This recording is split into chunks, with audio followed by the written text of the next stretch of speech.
खंड का अंतः विभाजन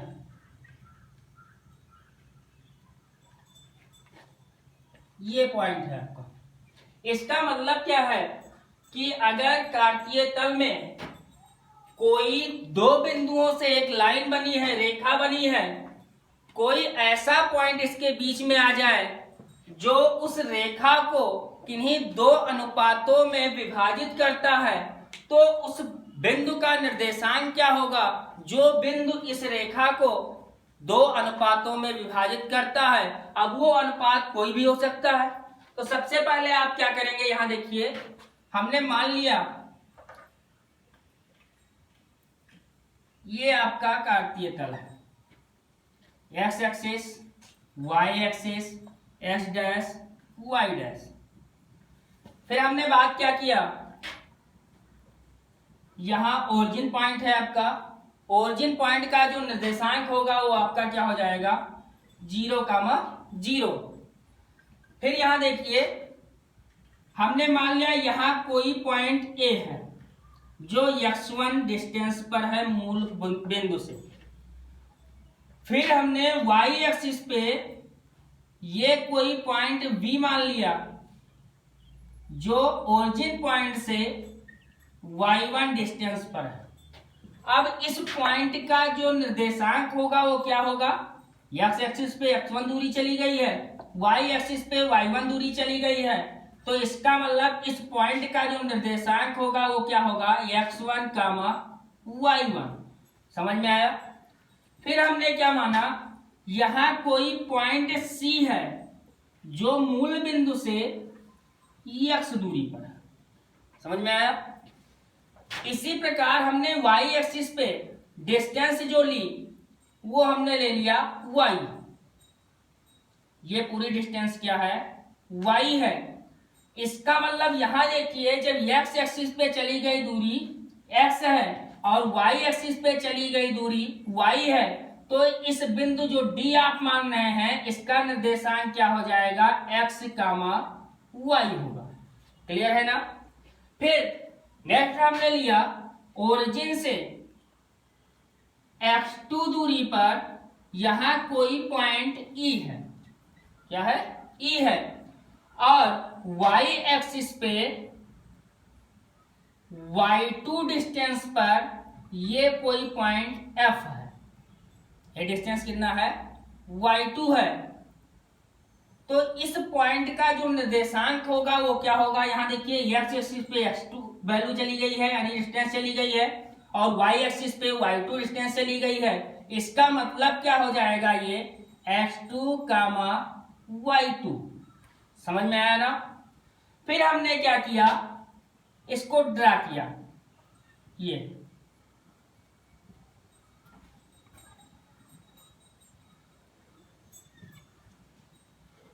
क्लियर है ना? ये आपकी ये ड्रा की। समझ में आ रहा है ना फिगर? अब यहां देखिए, हमको फिर वही दो बिंदुओं के बीच की दूरी वाले जो मैं आपने कार्य किया था उसी में जाना है। ये पूरी दूरी आपकी, यहां देखिए, OC की डिस्टेंस आपकी क्या है? x है। OC क्या है? x है। और OA क्या है? x1 है। तो अगर हम AC निकालें, यहां देखिए, AC की डिस्टेंस अगर हम निकालें, AC is equal to, writing कर सकते हैं हम OC माइनस OA। क्या लिख सकते हैं? OC minus OA। अब फिर यहां देखिए, OC की वैल्यू अभी आपने क्या निकाली थी? ये x निकाली थी ना, तो ये आपका हो गया x माइनस OA की वैल्यू क्या था? x1। इसका मतलब AC की वैल्यू हमको क्या मिल गई? x minus x1। फिर बात करते हैं हम, इसको हमने कोई पॉइंट मान लिया, F के बाद में G मान लिया और इसको H मान लिया। अगर हम इस DG डिस्टेंस की बात करें, ये तो हमको AC मिल गया ना, और जितना AC होगा उतना ही क्या होगा? BG होगा। तो AC इज इक्वल टू, हम BG राइटिंग कर सकते हैं ना, तो ये हमको डिस्टेंस क्या मिली? x minus x1। क्लियर है ना? फिर अगर हम डीजी की वैल्यू निकालें तो कैसे निकालेंगे, देखिए यहां देखिए डीजी की वैल्यू हमको निकालने के लिए यहां अगर हम सीडी में से इतनी वैल्यू सब्ट्रैक्ट कर दें यानी सीजी को, और जितना सीजी होगा उतना आपका क्या हो जाएगा, एबी होगा। तो इसका मतलब हमको मिलेगा क्या, यहां से अगर हम निकालें डीजी की वैल्यू तो डीजी इज इक्वल टू हम राइटिंग कर सकते हैं सीडी सब्ट्रैक्ट करेंगे किसको, चाहे ए बी आप राइटिंग कर लीजिए, A B is equal to क्या है, सीजी ही तो है, तो हमने सीजी राइटिंग कर दिया। अब यहां अगर हम बात करें सीडी की वैल्यू क्या है, वाई है, माइनस सीजी की वैल्यू क्या है, अभी आपने देखा होगा सीजी की वैल्यू कहां है, ये सीजी के वैल्यू क्या है, ए बी की वैल्यू के बराबर है, इसका मतलब क्या हो जाएगी y1। ये वैल्यू हमको क्या मिल गई, डीजी की वैल्यू मिल गई, ये डीजी की वैल्यू हमको क्या मिली, y माइनस y1। फिर यहां अगर हम बात करें इसमें इसकी वैल्यू हमको निकालना है और इसकी वैल्यू निकालना है। अब पूरी डिस्टेंस अगर हम आप देखें OE कितना दिया है x2, और यहां देखिए EF दिया कितना है y2। तो अगर हमको निकालना है ये FH या HF, तो इस पूरी डिस्टेंस में से, इसका मतलब y2 डिस्टेंस में से अगर इतनी डिस्टेंस हम सब्ट्रैक्ट कर दें, जो आपका CD होगा वही आपका क्या होगा, EH होगा। तो ये y है तो ये भी y होगा। इसका मतलब आगे यहां लाइन में देखेंगे आप, हम निकाल रहे हैं FH की वैल्यू, इसको हम राइटिंग क्या कर सकते हैं, EF सब्ट्रैक्ट, चाहे आप EH राइटिंग करें और चाहे आप क्या राइटिंग करें CD। क्यों, क्योंकि दोनों इक्वल वैल्यू दे रही है, तो इसका मतलब हमने क्या किया, EH राइटिंग कर दिया। अब यहां देखिए EF की वैल्यू कितना दी हुई है y2, और EH की वैल्यू, जितना EH की वैल्यू होगी उतना आपका क्या होगा CD, तो इसका मतलब y हो जाएगा। या एक बार और चाहे तो आप लिख सकते हैं is equal to CD writing कर लें, फिर y2 सब्ट्रैक्ट क्या मिल जाएगा आपका y, तो ये आपको क्या मिला, FH मिल गया। नेक्स्ट हम बात करते हैं इस वैल्यू की, DH वैल्यू की। तो DH इज इक्वल टू हम क्या राइटिंग कर सकते हैं, ये पूरी डिस्टेंस आपकी यहां से, इसका मतलब OE कितना दिया है x2, तो ये आपको मिल जाएगा OE सब्ट्रैक्ट, इस पूरी डिस्टेंस में से अगर इतनी डिस्टेंस हम घटा दें तो हमको ये डिस्टेंस मिल जाएगा। इसका मतलब क्या मिलेगा, OC, OE की वैल्यू कितना है x2 माइनस OC की वैल्यू क्या आपने मानी है, x मानी, ये मानी, ये हमको क्या मिला, DH की वैल्यू। और हमने मान लिया कि ये जो पॉइंट D है जिसका निर्देशांक x, y है, यह पॉइंट इस रेखा BF वाली को M और N के अनुपात में विभाजित करता है। अब हमको निकालना क्या है, इस पॉइंट का निर्देशांक निकालना है, यानी x की वैल्यू निकालनी है और y की वैल्यू निकालनी है। अब आप पिछले क्लासों में एक चैप्टर पढ़े थे सर्वांगसम, त्रिभुजों की सर्वांगसमता, उसमें आपने पढ़ा था कि दो त्रिभुज सर्वांगसम अगर होते हैं तो उनकी संगत भुजाओं के साथ साथ संगत कोण भी क्या होते हैं, परस्पर बराबर होते हैं। लेकिन ये दोनों त्रिभुज आपको एक जैसे लग रहे हैं, इसका मतलब समरूप दिखाई दे रहे हैं। और समरूप त्रिभुजों की प्रकृति क्या होती है, दो समरूप, अगर दो त्रिभुज समरूप हैं तो उनकी संगत भुजाओं का अनुपात परस्पर बराबर होता है। अब यहां देखिए ये आपका लंब है तो ये भी लंब है, अर्थात इसका अनुपात इसके साथ, इसका अनुपात इसके साथ और इसका अनुपात इसके साथ, ये तीनों परस्पर क्या होंगे, बराबर होंगे। तो सबसे पहले आपने क्या किया, माना बिंदु D जिसका निर्देशांक क्या है x, y, बिंदु या BF रेखा को m अनुपात n में विभाजित करता है।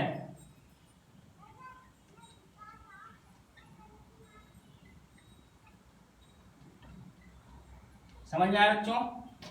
फिर हमने क्या किया, त्रिभुज BGD समरूप त्रिभुज कौन सा, DHF। जब दोनों त्रिभुज समरूप हो गए तो हमें पता है कि उनकी संगत भुजाओं का अनुपात क्या होता है, परस्पर संगत भुजाओं का अनुपात परस्पर बराबर होता है। तो यहां आपने लिया क्या, देखिए BG का अनुपात किसके साथ, DH के साथ, इज इक्वल टू, यहां देखिए DG अपान ये आपका क्या हो जाएगा HF इज इक्वल टू ये आपका हो जाएगा BD अपान DF, ये बराबर होंगे ना। अब उन सबकी वैल्यू आपने निकाल ली है, सबकी वैल्यू यहां पर पुट अप कर दीजिए। BG की वैल्यू आपने निकाली होगी कहीं, देखिए ये जो BG है इसकी वैल्यू आपने निकाली है x माइनस x1, ये तो निकाला है x माइनस x1 अपान DH की वैल्यू देखिए, DH आपको कहां मिल रहा है ये, और DH की वैल्यू आपने क्या निकाली है x2 माइनस x, ये तो निकाली है, इज इक्वल टू यहां DG की वैल्यू आपने क्या निकाली है, DG की वैल्यू आपने क्या निकाली है, देखिए यहां पर DG y माइनस y1 अपान HF की वैल्यू आपने निकाली है, यहां पर देखिए ये FH या HF y2 minus y is equal to BD की वैल्यू आपने क्या मानी है m, और DF की वैल्यू आपने क्या मानी है n। अब आप क्या करेंगे, जब ये तीनों पद एक दूसरे के बराबर हैं तो एक बार इसको इसके साथ ले लीजिए और एक बार इसको इसके साथ ले लीजिए। इसका मतलब यहां से हमको मिल जाएगा, अगर पहले पद और तीसरे पद से हमने, यानी इसको इरेज कर दे रहे हैं,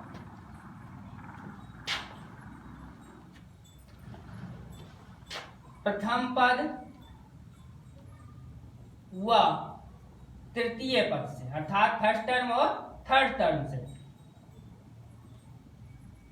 हमको मिला क्या, x minus x1 upon x2 minus x is equal to m upon n। Cross multiply करेंगे जब हम, तो ये आपका क्या मिल जाएगा, nx minus nx1 is equal to mx2, और ये माइनस क्या हो जाएगा mx। यही तो हमको x की वैल्यू निकालना है, x की वैल्यू निकालनी है, माइनस से इधर आएगा तो प्लस, इसका मतलब nx ये प्लस हो जाएगा plus mx is equal to mx2, और ये माइनस से इधर आएगा तो प्लस nx1। यहां देखिए x कॉमन है ना, दोनों में x कॉमन लिया, ये हमको क्या मिला n plus m is equal to mx2 plus nx1। यहां देखिए इसको हम n प्लस m को m प्लस n भी राइटिंग कर सकते हैं, तो x into m plus n is equal to mx2 plus nx1 upon यहां देखिए x और m प्लस n के बीच में मल्टीप्लाई का साइन है, इसका मतलब x is equal to mx2 plus nx1 upon m plus n, यानी भुज हमको मिल गया ना। भुज हमको क्या मिला, x is equal to mx2 plus nx1 upon m plus n। Clear है ना बच्चों? नेक्स्ट देखते हैं यहाँ पर y की वैल्यू कैसे निकालेंगे, ये आपका मिल गया x की वैल्यू। इसी प्रकार हम क्या करेंगे, y की वैल्यू जब निकालेंगे तो हम क्या करेंगे, दूसरे और तीसरे चरण से लेंगे, दूसरे व तीसरे पद से। क्या मिला हमको, y minus y1 upon y2 minus y is equal to m upon n। Cross multiply करिए तो ये आपका हो जाएगा ny minus ny1 is equal to my2 minus my। फिर नेक्स्ट टॉपिक यहां देखेंगे,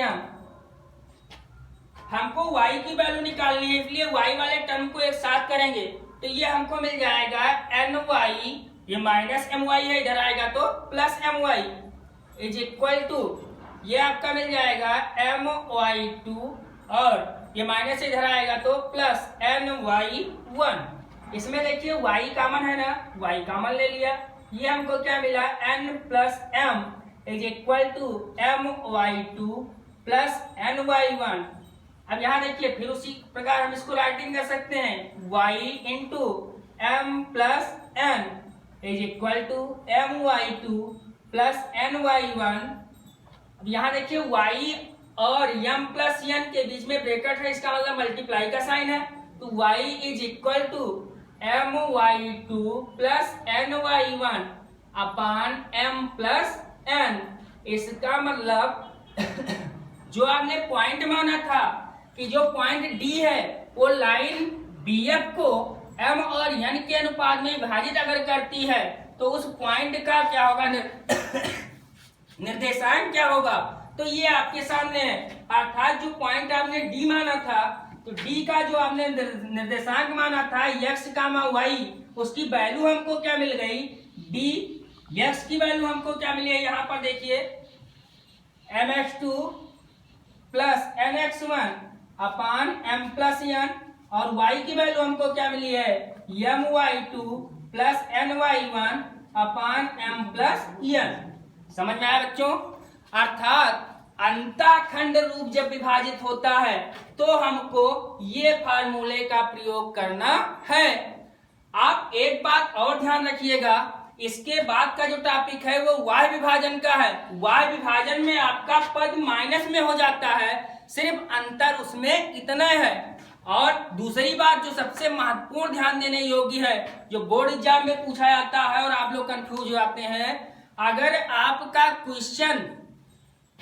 क्वेश्चन में लिख दिया उसने कि ये बिंदु इसको अंता विभाजित कर रहा है, या उसमें कुछ नहीं लिखा है सिर्फ कह रहा है विभाजित कर रहा है, तो हमेशा पॉजिटिव अर्थात अंता विभाजन का फार्मूला प्रयोग करेंगे।